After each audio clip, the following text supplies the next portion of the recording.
Hello. My name is Simone and I'm the founder of Northern Power Women and the Power Collective. And you are really welcome at our monthly webinar. And this month I am talking to some amazing people. We've been talking backstage for the last 15 minutes. I wish we could have started already with that chat because it's absolutely brilliant. And I'm really excited to be bringing some amazing individuals and storytellers into today's conversations, which is all about talking about navigating your career crossroads. We always talk about there never being one straight line or one true path that everyone can go on. There isn't a rule book for which way you should go. And even when you start down a path, is it okay? And how do you do it? How do you navigate that change or that different opportunity? You know, what inspires them, what motivates them, and what enables you to take that leap into the kind of the next journey for you. So we really want to hear from you as well. So if you've got any questions, please do join in the chat. So whether you're watching on LinkedIn, on YouTube, or you're catching up, then please do put in the comments as well, because we like to keep these conversations going. You can find out about all our events on wearepower.net, and we're delighted that today is being brought to us by the fantastic Michael Page Group, who are one of our brilliant annual partners. And so I am delighted now to jump straight in to meet our fantastic panel. I'm going to start. We've got Charlie, we've got Evita, and we've got Graham. And I'm going to just hand over to them to sort of, they've all got such different stories. So I just want you kind of just to highlight who you are, what's your name, and where do you come from, and where you are in this whole navigation at the moment. So that feels a little bit like blind date. Who am I? I'm Charlie Charlton. Love that, Simone. I'm Charlie Charlton. I'm in Gateshead, which is glorious, frankly, up in the attic. Because today I'm working from home, because now I am freelance.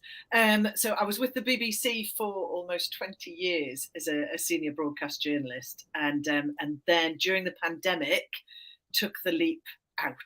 And that's where I'm at now. So sole trader, limited company, and I have a sort of part-time job, should we describe it as that, where I'm based at one location, and then all of my freelance stuff on top of that, and the kids. And the queen of side hustles and mum to boot. That's the one. Welcome. Thanks, Charlie. Great to have you on today's show. Evita, welcome, freshly back, literally hot-footed in the last 90 minutes off a flight from Madrid. Thank you. Bienvenidos. That sounds very glamorous. Yes, I have literally just come off a flight from Madrid. So if my little neon sign behind me doesn't give it away, I own an agency consultancy, an internal communications and employee experience consultancy in Manchester called Comms Rebel, and I set Comms Rebel up in January 2020 because I felt that 2020 was going to be the best year ever to start a new business, because I wasn't Mystic Meg, sadly, at that time, but I've had a great few years, which I'm going to talk more about later. But I also want to say, and we spoke about this backstage, that I wouldn't be here doing what I'm doing if it wasn't for Northern Power Women, and I'll share more about that later. But I do owe a lot to the initiatives that you started, Simone, definitely. Oh, that's just lovely to hear. And yes, spoiler alert, we'll find out more a bit later. Thanks, Evita. And I really appreciate you kind of you probably haven't, your suitcase is probably at the door, but thank you so much for joining us. Graham, or Mr. Lucas, as I always like to call you. Hi, everybody. Great to be here. I was saying to Simone before we kicked off, I'm an odd advert to have on a career crossroads conversation. I've been with the same business for nearly 20 years, which, given we make money by moving people, I'm not a good advert for that, right? But I think all joking aside, other than the obvious, I think we're a business that helps people evolve careers, and therefore I've been fairly privileged through the years. We're lucky as an organisation; we move about 20,000 people from one organisation to another every year, and therefore, when you do that, you get to see some people who do it really well, and you get to see some people who do some really unusual moves. So hoping to shed a bit of light on that from an observer perspective rather than a lived experience. Oh, brilliant. Oh, thanks all of you for joining us. And as I say, I'm looking forward to the next, where are we? Next 40 minutes or so. And as I say, please do join in the conversation, #WeArePower. And you can find out about everything that's going on wearepower.net on our digital hub. Charlie, how do you actually know that you're at Career Crossroads? Because, you could be someone that's just, well, I'm going to be here. I'm going to be in a safe and steady, you're at the BBC for a long time. So how do you know when you get to that point? That was my X factor, Crossroads. Love that. So basically, I think it's a tricky one. And I'm going to be honest, this is the first time I've spoken about this publicly, so I feel a little bit unnerved by it. But for me, it was unfortunately when I became a mum. And I say unfortunately because I didn't expect my job to change so much. I expected to adapt to having family, but then there were some other changes within the BBC. So already I was getting signs that my actual job that I loved was on the move. I think the next stage was, are you being fully satisfied and fully challenged in the role that you're doing? And for me, I wasn't anymore. I was loving the journalism, loving telling the stories, but there was a certain element to that job that had changed. So if you're a presenter and you cross radio and TV, when I first started out in journalism 20 years ago, so much of it wasn't about your own personality. It was about the stories you were telling, but things were moving much more in that direction where you were becoming the story. And I felt increasingly uncomfortable with that personally, because I wanted my own private life. I have all my mates and my colleagues and everything else. I wanted to tell other people's stories. So I think that was feeding into it as well for me. So, more broadly for other people, it's just, are you being challenged? Are you satisfied? Are you up for something new? And post-pandemic, definitely, do the hours and the location suit you? And if they don't, you're probably looking for a change. And do you think they were the key signs? They were the key sort of triggers for you that made you think, yeah, this is it. This is me cross-X moment. Yeah. So I had been, how do I put this? So I've been uncovering stories and then putting them out in the BBC as I would. But then I was also getting in touch with other contacts and putting those stories from the Northeast to a wider audience, which is completely allowed and all the rest of it, but it was just because I wanted them to reach a wider audience. So somebody else within the BBC got in touch with me and said, I've spotted a few of these things turning up in the Financial Times and the New York Times, and any idea where they're coming from? And it's that, somebody else already pointing out, you're looking for a new challenge. This isn't sufficient for you at the moment, and making that leap. But the safety net for me was also that there was voluntary redundancies that could be applied for, and that's what I went for. So I had the security of that. I also had the security of a husband who works in the NHS, so there was a kind of guaranteed job there that he was needed for. So that's helpful for me. A lot of other people are taking a greater leap, but the feeling quite tied to a place that I felt very loyal. I mean, we have the lowest attrition rate in the whole country in the Northeast. We are very loyal. And I loved working for the BBC. And more importantly, I love my colleagues. I mean, friends for life. And you work in a newsroom, it's a little bit like an emergency room. You're continually against the clock. The pressure's on. And so you become very, very tight. And leaving that, I mean, Graham will know about this, leaving that is actually probably the hardest pull, to be honest. You never know. Are you ever going to have that again? They're like family. And Vita, thanks, Charlie. Thanks for being so vulnerable, showing that vulnerability there. With Vita, you've worked for some huge organisations, and had a great job. So you're at that point where you've got those signs, you've got those sort of sparks of light like behind you. What is this comms rebel thing behind me? How do you protect that well-being, and how do you protect that your own mental health when you're kind of making that transition, or when you're trying to navigate what's next? Because, it can be a bit demoralizing when you realize that you're not where you want to be and you want to jump somewhere else. Yeah, definitely. I mean, for me, I did struggle, to be honest with you, when I realized that I had probably hit my peak in organizations. We talk about glass ceilings, but I felt that I was facing concrete ceilings. And I knew there's more that I could offer.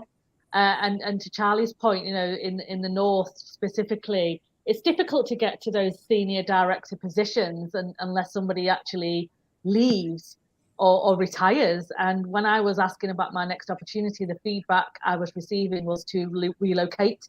In the world that I'm in communications, especially internal communication, folks were telling me to go down to London and relocate there. And that did impact my well-being and mental health. I love the North.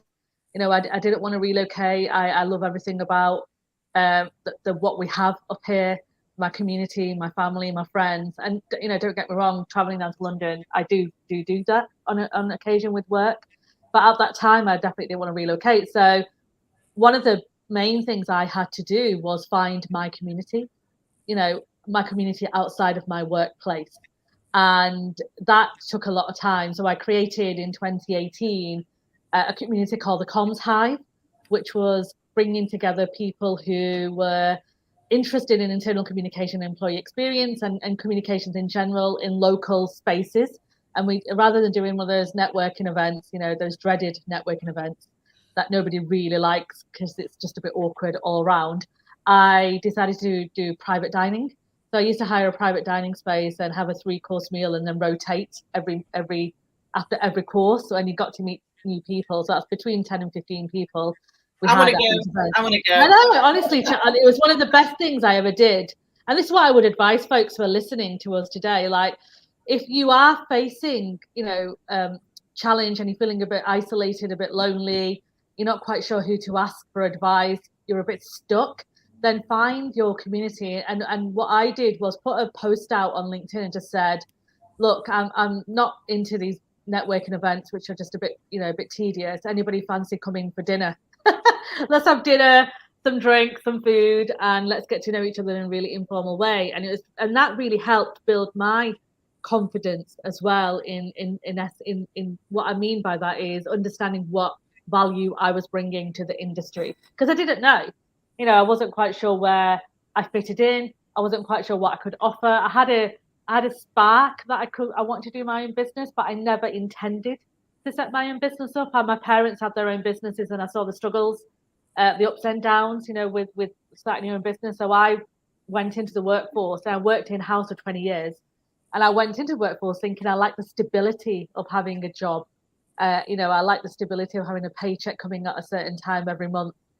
And I never really thought I could ever start my own business. And having that community, making sure my mental well-being and resilience was at the level I needed it to be, so I could take the leap when the opportunity arose, is what got me going. And the Comms Hive, which was a pinnacle moment alongside the Northern Power Women community, definitely gave me the mental health support I needed to set my business up. Oh, thanks, Avita. Thank you. And Graham, I think it's about, isn't it, assessing. You talked about assessing, Charlie and Avita, but one of the things I remember when I was going through Charlie talked about the signs, and I think when I was at the cusp of sort of setting my business up, somebody said something like, "Oh, you should start your own business," and I'm thinking, I'm absolutely fine where I am. But the minute somebody says that, it starts to think. And I remember someone said to me, "Well, how often do you want to work?" And I'm like, "Well, what do you mean? It's going to be 9 to 5, isn't it? And what part of the year is it seasonal? What is it you want to achieve?" And it was about making all those kind of little behind the scenes kind of, it's almost like your pros and cons list, isn't it? But how do you assess your strengths and those passions when you are considering that? It's not just a career change, is it? Sometimes it can be a life change as well. We spend a lot of time at work, don't we, Graham? We do. I'm currently assessing the fact that I've been going to the wrong networking events with you. I should have been going to dinner with Advita. It sounds far more palatial. So you won't be seeing me again. No, look, I think it's I think we already touched on a couple of bits. I think it's a personal piece, right? I think you've also probably phrased the great question over two slightly different things. I think in terms of probably working out, if you're going to go through a career change, what kind of thing do you want to do? Some of that is around reflection time and thinking about what do you love? Where you think about the work that you've done, or even if it's not work, the things that you do in life, where are you most productive? What kind of work do you really feel like you're in a flow with? The flip side of that, on your pros and cons list, I think we could probably all make lists of things that we wouldn't miss not doing, or maybe don't energize us, or we really have to steel ourselves towards. And I don't think it's realistic, right, that anything you do in life, and I'm sure Advita and Charlie, who have changed what they're doing, there's still elements to what they have to do that you still wouldn't do if you had a choice. I think that's life. But I think if the con list for what you're doing at the minute outweighs that pro list, I think there's a fair indicator there that there might be a different way of earning a living or spending your time. I think the other couple of bits that I'd point out is, I think it's good to involve other people. I think who is probably the key question. I think friends and family are great. They've definitely got probably your best interests at heart. They're probably not unbiased though. And I think, my experience of listening to people talk to friends and family is, I think the stock response is, as long as you're happy, or, I'd support you, whatever you wanted to do. And I think actually what you've got to try and do when you're having some of those thoughts is try and seek some people out that are a bit more neutral. And it might be people from an industry, it might be people who've made the change, might be people who've made a few changes and learned on the way. But I think if you can talk to somebody who is impartial, and you could probably pose some good questions and do some good probing, I think that's an important part of it. Simone, the one other thing I'd say, and it's a plug, I don't know the lady, but there's a lady called Tamsin Webster who's written a book. Sorry, Advita, I'll plug you in 10 minutes. Give me a minute. She wrote a book called Find Your Red Thread. And actually it's got kind of nothing to do on one level with career changes, but actually what it is, it's a book that coaches you to take ideas and turn them into action. And actually I kind of read it, and I think it's one of those books you can kind of read it at various different stages and take different things from it. But it's a brilliant book for adding a little bit of process to your crazy thinking. And therefore, when you're kind of bouncing a bunch of stuff around and you're thinking, God, yeah, it'd be amazing, I just don't know how to work out, where would I start? And is that a market? Are there customers for that or whatever else? It's a great book to add a bit of process to thinking. It's okay. We'll give Advita plenty of time to plug her book in a bit, Thank you. I was just going to add to what Graham just shared, actually. The one thing that I did, which was really powerful, was the Ikigai model. I don't know if anyone's ever come across it, but we can share a link to it. But it's brilliant. It's a brilliant model. It's a Japanese framework to find your purpose, which is a really big question. But there's a Venn, and I love a Venn diagram, but it's a Venn diagram with different questions that it asks you. And I fill that in over a period of time to kind of understand what value could I bring to the industry, but also what could I get paid for? Because, we all have to pay and have a living of some sort. But it's a really good, there's a book about it, and there's also a framework. And if you are struggling to identify what your purpose is or what value you can bring, alongside Tamsin's book, I think the Ikigai framework would be quite useful as well for those of you who may be a bit stuck as well. I have it on a post-it on my wall. Yeah, I was going to show you it, and then I thought, you don't want to see all that mess. But basically, it's just like 2-year-old drawings on post-its. But yeah, that worked for me really well, just to separate strengths and purposes, and then your leisure time, family, friends, all the things that are actually part of your 24-hour, 7-day-a-week life. Yeah. That was really good. And on the judgment, the kind of critical friend thing you were talking about there, Graham, I think you're absolutely spot on. Yeah. Because there are other people who've got vested interests, haven't they, all the time in like your happiness. And so you sometimes just need somebody to say like, no, that's a really crap idea. Don't go for that. Or take that risk. You can do it. There's a book that's been recommended to me. I haven't read it yet, but a number of people have said it's The Mom Test. So Mom Test, look that up. A number of people have said if you're looking for guidance on, independence, that might be a good way to go. Welcome to the Northern Power Women Book Club. My edition. We talked about, you've gone from, the BBC, freelancer. We've talked about sort of the signs and things like that. But we talked here about that community and network building. And we've had one of our celebration events this week. And there was a few of our futurists there, and I was chatting with them, and I could see sort of nervously nursing a glass of Prosecco and a spring roll kind of a scenario. Again, Graham, yes, Advita's dinners will be better. And I remember she said, I've never done anything like this. You know, I've never, ever done, because it's just something you never get taught. And, you know, we do these monthly power up network, and we've just done one directly before this, and if you're watching from that, you're very welcome, because it's something that it's not on a curriculum, it's not something you get taught. You rely sometimes on someone taking you under that wing and dragging you along to a Prosecco o'clock or a Danish pastry o'clock. But what are some of those key sort of hustles or hacks, if you like, Charlie, for building those strong professional networks, especially when you're going into a new field or industry? Completely. So I kind of straddle two worlds in this, because I'm an event host. So my job is to kind of get everybody going. The job that I was headhunted for when I was still at the BBC, which I ended up doing as a part-time job, is based in an innovation hub called Helix in Newcastle. So I've got all these buildings, and one of the things I was brought on board to do was to bring a community together, because there wasn't really a working ecosystem there. Thousands of people working or studying there on site, but a lot of the buildings opened during the pandemic. So a major bit of that has been, how do you build these communities? So from seeing that in action, I feel the main thing that we've done there is by making a few rules, which is no hierarchy. There are no stupid questions. You don't understand what everybody else's job is, and they don't understand what yours is. So if you're going to these networking events, there are loads of them out there. Like Advita, I'm not into the word networking. It's more like making grown-up friendships, really. Just go in there and do not be scared to say, hi, I'm Charlie, I'm a journalist, or this is what I do. What is it you do? And can you explain a little bit more about that? And just having those type of initial conversations, and then bringing in something about your personal life. Because as soon as people kind of identify with you, people talk in so many different ways. And a lot of it is based on that emotional connection, where you've got these similarities. It might be about your holidays, it might be about your family, those type of things. On social media, that's obviously really easy to reach out to people, but you want to work out who, where, and what. So for me, I, at the moment, am only doing LinkedIn. I left Twitter behind because that was my kind of old life. I should probably be doing Insta at the moment, but I haven't got time for it. So I'm just sticking with Instagram, with LinkedIn. And through that, you get all these, oh, have you met this person? Have you met this person? Have you met this person? So for me, that's working really well. And just going to support some people at things. I love a panel.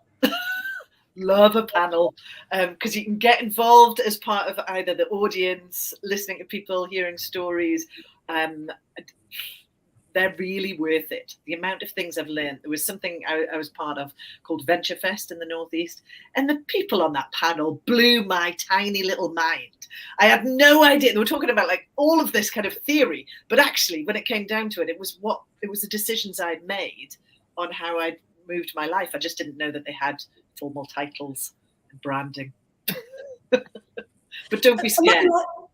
But it's that language thing, isn't it? And I think don't be scared is one good tip. Graham, you've networked probably for, you know, years and years, and equally seen lots of networking that you've, you know, sent candidates and your teams to and stuff like that. But what's the sort of the best advice or those top tips out there for networking? Because sometimes it can see, like you say, Charlie, would you call it grown up chatting, grown up conversations, but you know, sometimes it can be painful. But what are the top tips for either finding the right ones or how to attack them? Because they do help that navigating that career journey. Yeah, like I think event-wise, there's a couple of basics, right? Which I think if you've been to a few, you might have found that rhythm anyway. I think anything you can do pre-going, you know, half an hour can make a world of difference in terms of it's certainly if you know who's going to be there. You know, and I think if you can try and kind of have a look for, you know, half a dozen people where you think, you know what, they're probably battling similar things that I am, or they might be trying to work out some of the same things. So I think a little bit of prep before you go. I think also, you know, turning up with a couple of conversation openers, and whether it is, to Charlie's point, you know, just sociable stuff to get chatting, or whether it is a well thought out question to ask, you know, what you're really working on this year, just to get that flow of the conversation going. So I think there's a few bits you can do where events are concerned. I think Advita shared a brilliant point earlier on, right, which I don't think in my experience, a lot of people, when they talk about networking, there is a real reliance on going to an awards, going to an event, going to a breakfast, going to something somebody's organised. And I mean, it's definitely not me, right? Because I don't have the charm of most people. But I think if you put a fairly well put together LinkedIn message to somebody in an industry that is your industry, to kind of say, look, you know, I'd really be good to chat at some point. I'm working on this. Are you seeing something similar? And I think often we just don't take advantage of some of the people that are a few clicks away.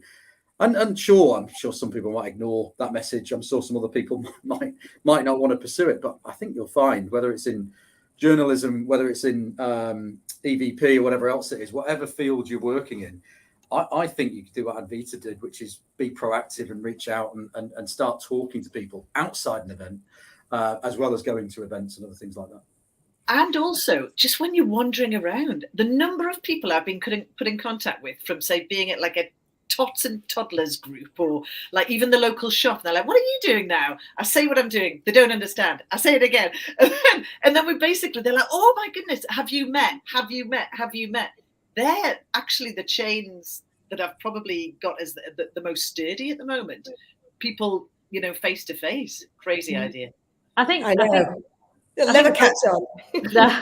I also think it's really important, as I mentioned, the comms hive, which was because I class myself as a community builder, because the events and stuff out there, I didn't find the right what I wanted or what I needed, so I just created my own. Like if you're not finding the right events for you or the right networking opportunities, and you're not gaining anything from it, then think about, well, what would I like and what would that look like? You know, before we went on live, I spoke about the Inner Rebel conference that I do every year, which has 150 people in the city of Manchester, where we invite incredible speakers. I've also got a Comms Rebel platform where there's 500 communication professionals in a really safe space where I bring people together. So if you're feeling that actually these events are not adding any value, or I'm not getting what I need, then we're in this space where you can create your own. You know, it doesn't have to be big. I started off with these private dinners, 10, 15 people, and then I grew it over the last 5 years into what I felt was needed in the industry that I belong to. And I think sometimes we feel like we have to mold ourselves to fit into something, but we don't often have to do that. We can create our own space and invite people into our space if you feel like something is missing. But and what helped you on sorry, that? so I was just going to say, I think just not feeling like I belonged, to be honest with you. You know, I spent 20 years in an industry, and I was one of very few women of colour who worked in communications and PR. Never saw people who looked like me, or, you know, came from similar background to me. My parents never worked in an office, so I never heard any office discussions at home. So it's all very new to me. And I think I loved working in the organisations I worked in. Don't get me wrong, some of my best friends are from those places, but there's always this sense of not belonging. And I said at the start of the introductions, when the Northern Power Women and I was awarded the Future List Award in 2018, I was a little bit dismissive of this, to be honest with you, because I didn't feel like it was for me, because I spent so many years of my life trying to mold myself into an identity that I didn't really connect with. So when Simone sent me an email to say, congratulations, you've been awarded, I remember just being a bit dismissive. And then I coach, so I'm a coach as well, and I remember coaching somebody, and she said, oh, what have you done this weekend or something? And I said, oh, I got this, I'm going to this award thing next week, actually. That's what I said. And she went, oh, hang on a minute, you tell me all the time to be proud of the awards and stuff that you get. Why are you not being proud of yourself? And that really kind of clicked in my mind, and I wrote a blog, and that's how Simone found it. And I did, and that's what I mean. I looked into Northern Power Women and saw that it was women doing incredible things for the northern towns and cities, and that's something that I'm really passionate about. So I felt like I belonged in that space. And then Simone asked me to come and speak in 2018, and that was the catalyst for me. You know, my communities were built from the Northern Power Women. I made some incredible connections like you, Charlie. You know, I was quite intentional with where my people were, where the people who connected with what I was doing, who added to my life. You know, that was really important to me. I think we spend too much of our time just accepting that we should just put up with this, and I don't think that's right. I think you have to find the people who add value to your life and what are they bringing. And my favorite quote, and I say this to everybody, is you can't be everyone's cup of tea, otherwise you'll be a mug. And I say that to myself every single day, because you can often find yourself involved in certain situations because you've the inability to say no in the fear of upsetting somebody. I call myself the recovering people pleaser. So I kind of trunched along to various things because I felt like other people were doing it, so I did it. I contributed to certain things because other people told me I should, so I did it. And then that's when you lose your identity. And if anyone is at a career's crossroads and you're not quite sure what direction to take, my number one tip to you is take some time to find out who you really are. Take that energy and time to write down the things that you love, the things that you enjoy doing, and not fear what other people may think of that. And I think that's really important. Thanks, Avita. And Graham, what are some of the common things that you've seen that people do that when they're transitioning from one sector or one career to another, and how can they be avoided? Any sort of top tips to avoid those kind of mistakes? In terms of Simone, as in pre-making a decision to move, or once you've moved? Yeah, I suppose it's when you're transitioning, when you think, right, you've had the signs, and you go, right, I think this is where I'm going to go next. Yeah. But actually I could also go there, or I'm not sure. It's hard sometimes because the careers guidance, sometimes, you get it at school, and then in the middle of your career, where do you go? And how can you you don't want to just fall or land into something. It's just trying not to make those mistakes as you go into that new career or that new sector. 100%, right? But I also think you've got to start with the fact that you can't put pressure on yourself that you're not going to make a mistake. I think you can put pressure on yourself that you don't want to make too big a mistake, and you don't want to kind of, have too big an impact on the things that are really important to you. But I also think, I kind of really empathize. I know, Simone, we do a lot of work with schools and colleges and unis and things because, and I think that's the right thing for us to do as an organization, because we've got some skills where we can help. But part of the personal motivation for me is I really empathize with people who are entering the workforce with a level of pressure often being put on them either by themselves or by society or by parents, where they're going to somehow magically pick something to do age 16, 18, 21 or whatever else, and they're going to work that out, and that's going to be the perfect decision for the rest of their lives. It's just not realistic. So I think, I don't think you can live if you're solely going to worry about not making a single mistake. I think not making too big a one. I think a couple of things. One, try not to act on haste or emotion. I think, both Charlie and Avita have talked today about, thinking about some of those things, giving yourself time, giving yourself space, working through a process, making sure you're clear on who you are, sure you're clear on what's important to you. You then also got to kind of have the space, time and plan to then investigate what it is you're thinking about doing. And I'll never forget, I saw somebody, going back about 7 or 8 years ago, I saw somebody leave an industry, very well paid, well respected, established individual. And they had this idea, which was really cool, right? They were really passionate and wanted to reinvent themselves as a sound engineer. So I don't know much about sound engineers, but, I thought, yeah, cool thing to do and all that good stuff. Long story short, this individual paid to get qualified, spent a lot of time working through some of that stuff, and made various other sacrifices, right? They came out the other side of that and ultimately found out that it wasn't going to work for them. It was predominantly freelance. It was often, hours that weren't particularly sociable with what they were trying to do in the rest of their lives. And they came away from it, having probably got 3 to 4 years to get there. They came away from it after about 4 months. Now, I would never say it's therefore a mistake to have tried something. It's not. But I think the one thing I took from that is you could probably have worked that out. I think if you go and do what Advita did, right? Reach out to 20 sound engineers on LinkedIn, say, look, can I ask you 5 questions? Almost, how much of your work is freelance? How much is gainfully employed? What do you tend to earn in a year? If you're a stranger, they'll probably tell you, what do you love about your job? What would you change about your job? And I think if you went and asked 20 of them, you'd probably work that out.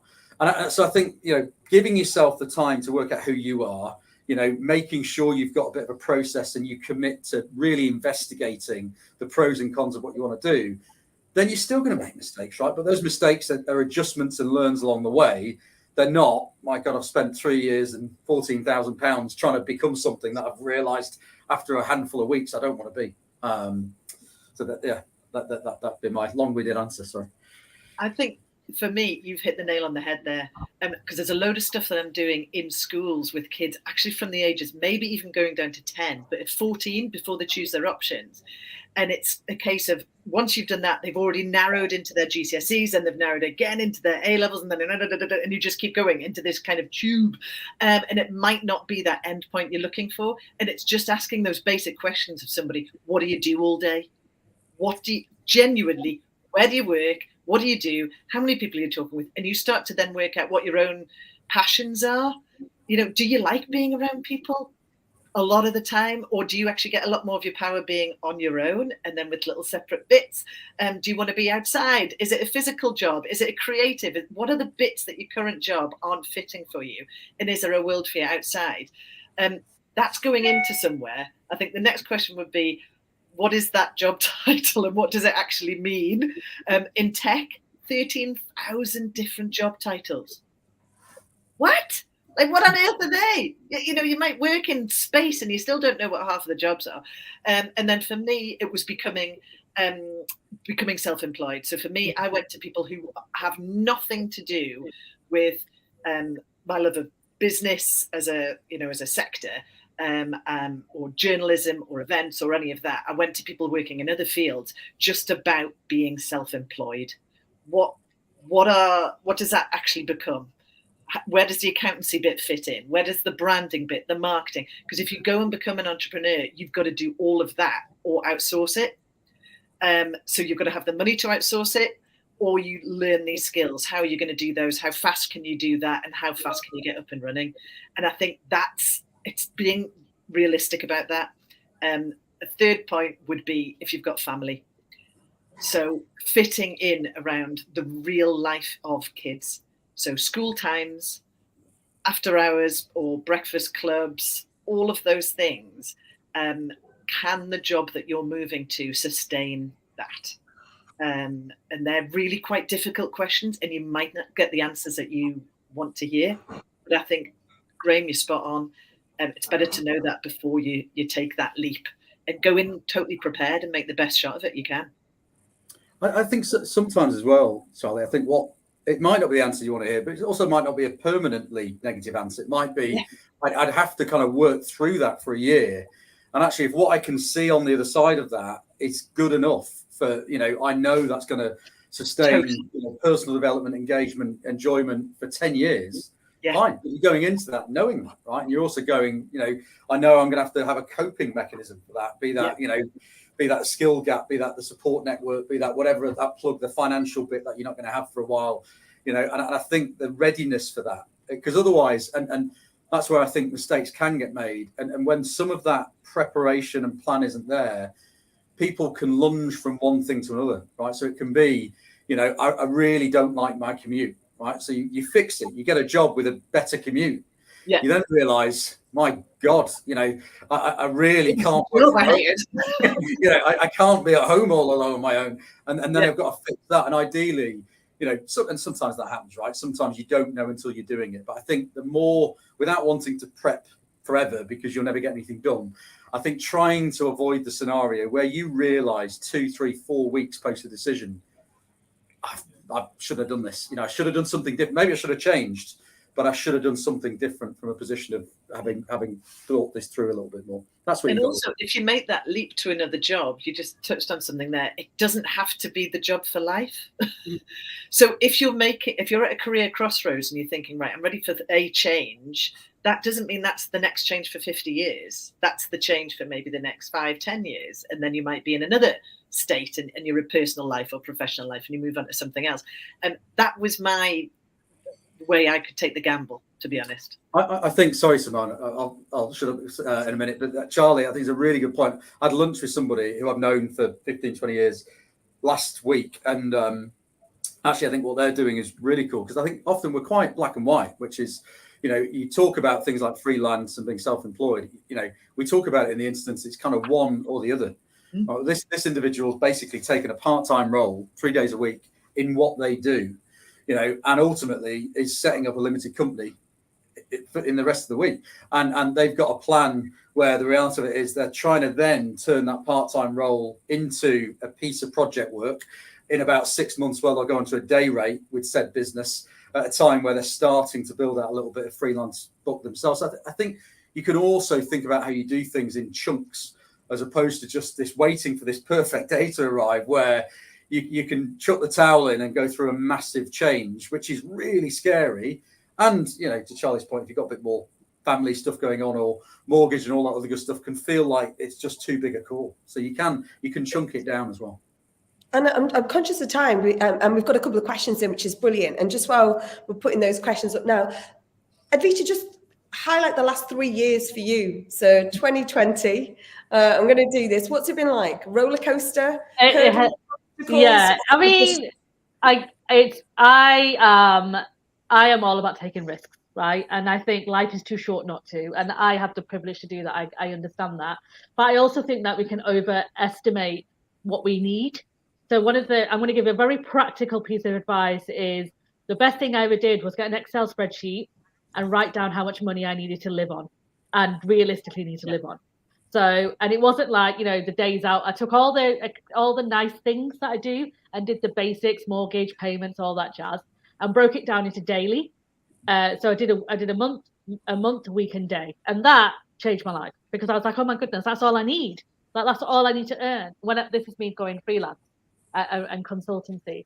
But the last 3 years for me has been a roller coaster. You know, COVID hit, set my business up in January, had loads of leads come in, lots of work come in the first couple of months, and then they all dropped away when COVID hit in March. So I had nothing. I earned something like £720 in the month of March, which was like when I was 16 and I worked in Boots type of salary.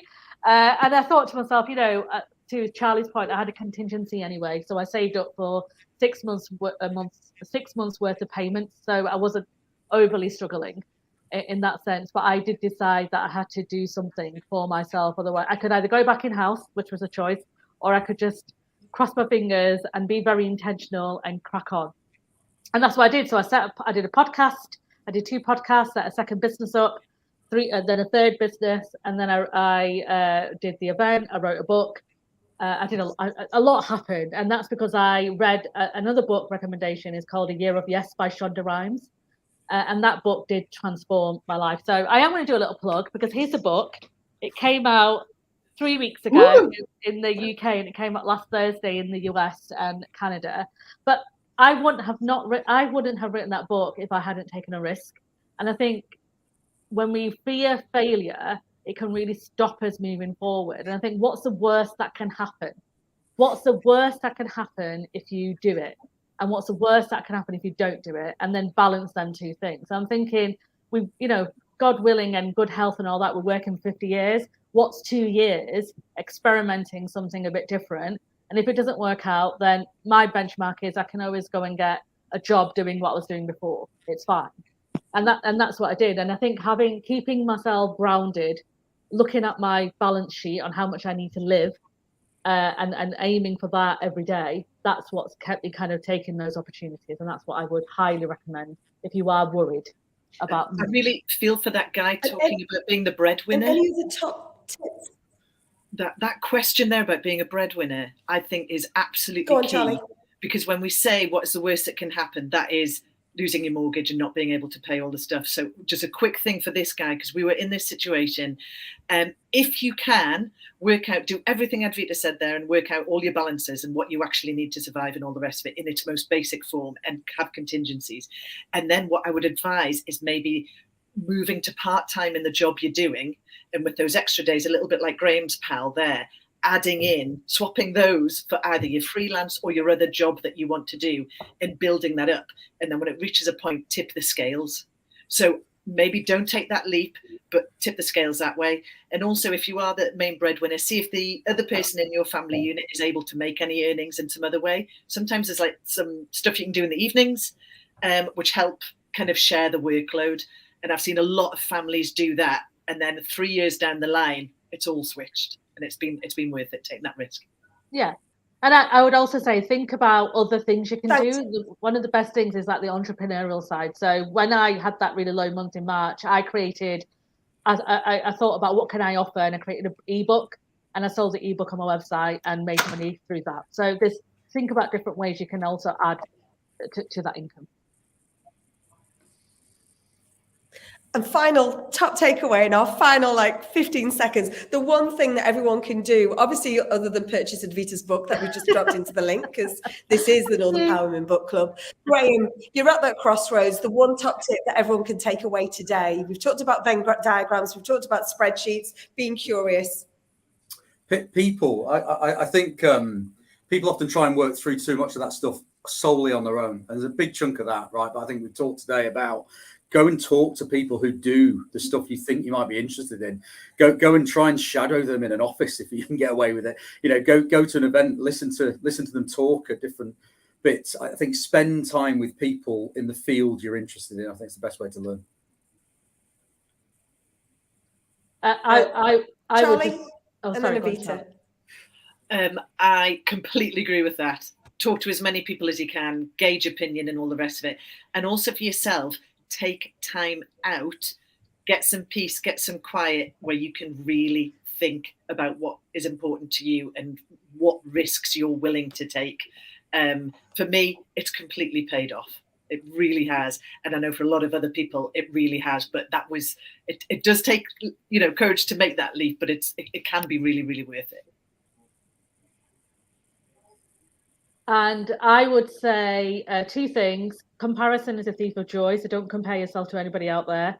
You're unique to yourself, and your situation is very unique. So focus on you, not on anybody else. And the second thing I would say is have no shame. And that you just can't, right? And the worst answer anyone can give you is a no. So if you want to build a community, you want to get some work, you want to put yourself out there, do it. Because the only thing that can happen is people just say no to you, or they don't answer you, but you'll get a yes in there somewhere. So have no shame in any of it. It's your life. You live it the way you want to live it. Well, I have to say a massive thank you to our fantastic panel. I've stolen an extra 2 minutes of our session today, but I hope you'll forgive me because we couldn't shortcut this conversation. So many top tips. I think one of my favorite is that has been replayed back is that nothing is irreversible. So wherever you are in your journey, I think it is about being curious. It's about getting that Venn diagram shamelessly on your wall and not being afraid of it. Doing the maths, doing the sums, ask for help. People do want to help, and build a community, build that suits you. But thank you to Charlie, thank you to Advita, thank you to Graham, thank you to Page Group Michael Page for supporting our monthly webinar this month, and thank you to all of you for watching. Great comment, great chats, and top tips about there about other signposts and ways to go. Obviously buy all our books that we've plugged because this is the Northern Empowerment Book Club. Thanks so much for joining us today, and we look forward to seeing you at our next webinar. Thank you so much, everyone. My name's Simone, and you've been watching the Northern Empowerment webinar.